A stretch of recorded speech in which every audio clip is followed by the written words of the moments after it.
There's a state-of-the-art kidney center on St. Croix. News Channel 8's Wes Small has that story. Thanks a lot, Jerome. Today we are at the Caribbean Kidney Center in Gallows Bay, and I'm here with Dr. Walter Gardner, and he's a nephrologist extraordinaire, kidney doctor for a very long time. We all know him in the territory.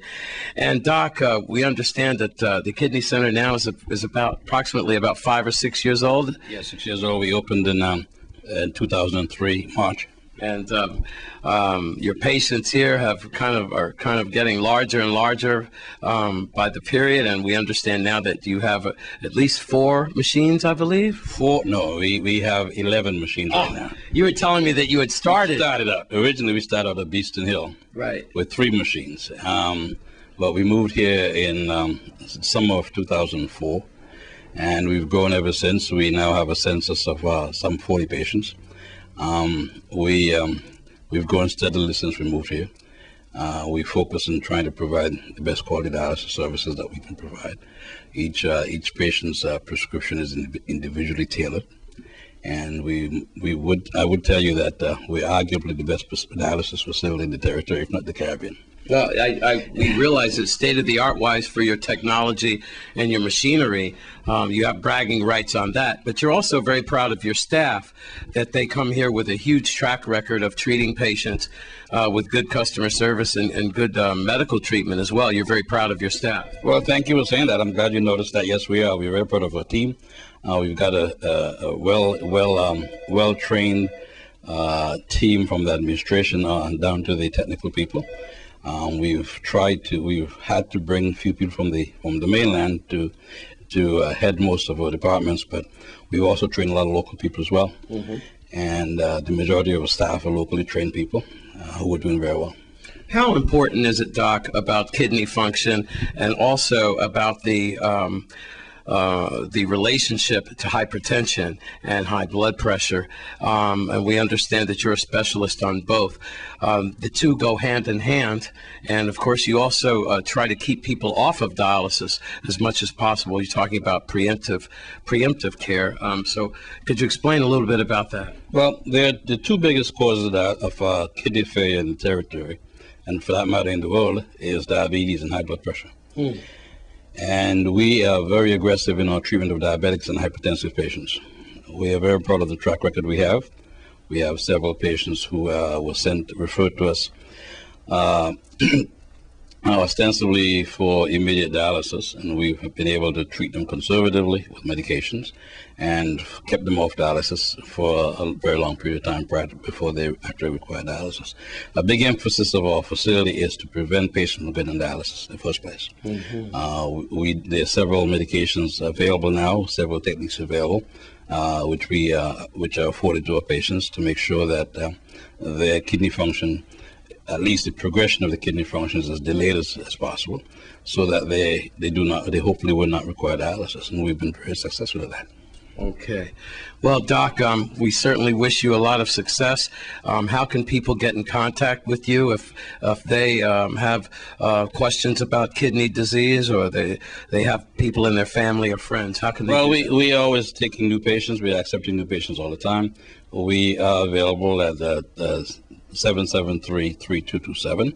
We are, as you said, in Gallows Bay, the Caribbean Kidney Center, and we welcome anyone who thinks we can help them. All right.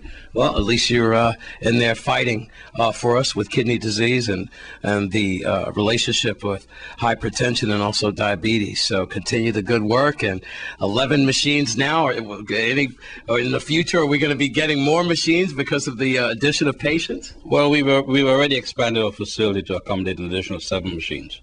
We haven't expanded yet, but it's something that we plan to do as the census grows.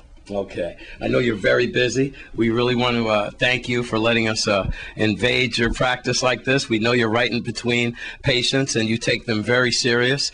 So with that, we'll close out. It's the Caribbean Kidney Center in Gallows Bay. Dr. Walter Gardner. I'm Wes Small for News Channel 8. Thanks, Wes Small. And keeping the tempo upbeat, we're going to check that out after this on News Channel 8.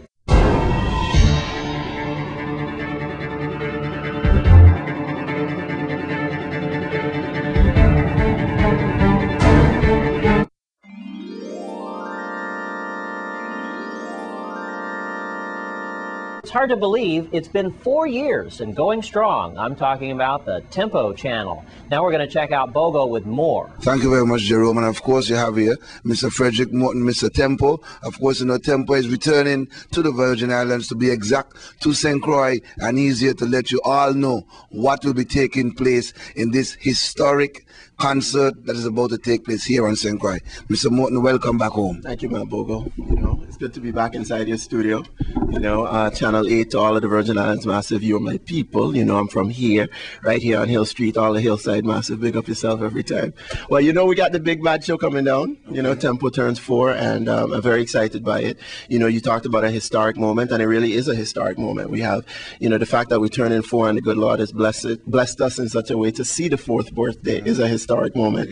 And then, you know, we have some artists on the lineup, at least one artist on the lineup that is legendary, and it's history making just to have him on the stage. And of course, we're talking about Shabba Ranks. So I'm extraordinarily excited by it, you know, and the people that have always came out to support, from the first event down on Frederickstead Pier to Kramer Park to Rock the Tempo to Tempo Turns 2 at the Ag Fairgrounds. And I know last year we took a little break. We went up to Bahamas and Curacao and Nevis, but I know that the people you know, are desirous of our being back, and so we're here and we're happy.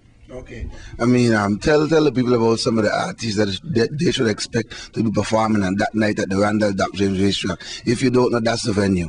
yeah, Doc James Racetrack. We're going to transform that venue. It's going to be really nice. We have a pre-show from 4 to 7, and then, you know, the show goes on till you know how we let's do. Yeah. But the artist lineup is wicked. I mentioned Shabba Ranks, and I like to mention him more than once because this guy is one of the, you know, leading entertainers out of the region for many years. An icon really is the one that brings Jamaican dancehall music, Caribbean music to the world. Who don't know Shabba? You know, everybody knows Shabba. The Grammy kid, the original Grammy man himself, right? And you know, internationally acclaimed. And he doesn't really perform in the Caribbean a lot these days. He's all over the world. He last performed in Trinidad a couple months ago, and he wrecked up the place. Like hits after hits, Bogo. Hits after hits. You know how that go, right? Ting-a-ling-a-ling. All right, Cub Dog, Trailer Load. Right, exactly. And on, you know, the original Ami man, Shabba inside of the place. And then, of course, you know, I wanted to make sure that the ladies are feeling nice during that night. And, you know, there's a particular artist right now that making them feel real good, making them feel royal. And, of course, that's, you know, my good friend, Taurus Riley. Right, exactly. And, you know, he's blazing the trails and blazing trails, rather, in the airwaves over the last 2 years. And, you know, as I walk around St. Croix, in the Virgin Islands, it's like it seemed like a lot of people looking forward to see Taurus. Yeah, and then, you know, we have you know, the soca king himself, Iowa George, and I call him Soca King because he's won the Soca Monarch in Trinidad at least 4 times, and, you know, just have a whole bunch of hits and can move a crowd like, you know. Yeah, wait, on and on, right? There you go, Iowa, exactly, right? You know, the people want water, right? Exactly, and so he gonna be, you know, making us stomp and wave and spread good vibes and joy. And then we have for the Puerto Rican Massive and for all of us, because, you know, we're one, but I wanted to make sure that the event really represented Tempo and what I'm trying to do, which is to unite the whole Caribbean and unite all of us as Caribbean people. So we have a big Latin band, I Love Salsa. Yeah, Enclave. And so they're going to be gracing the stage as well. In fact, you know, Papi Love tells me that the whole community is ready. Yeah. And then, you know, we have some of the upcoming stars in the region, many of which you've seen before. And that's, of course, Cecile. Cecile is moving really nicely, becoming a real role model for young girls and stuff like that around the region. And so she's going to be gracing the stage. And then Ziggy Rankin, you know, Ziggy Rankin has pretty much been on every Tempo show that we've had here, and, you know, he is moving to a whole nother level again, a prolific voice in the region, and he is now coming out with his own band and got, like, you know, 1,000 songs to come out with. Performance St. Kitts, and he was great. It was great, huh? Yeah, man, St. Kitts Music Festival, he wrecked the stage. In fact, you're going to be seeing that performance very soon on Tempo, and because we're bringing out all of the St. Kitts Music Festival stuff soon. And yeah, so Ziggy, get ready for him, man. He's just, it's my prediction that in the next year or so, Ziggy's going to be one of the most sought after artists in the region. The man that good.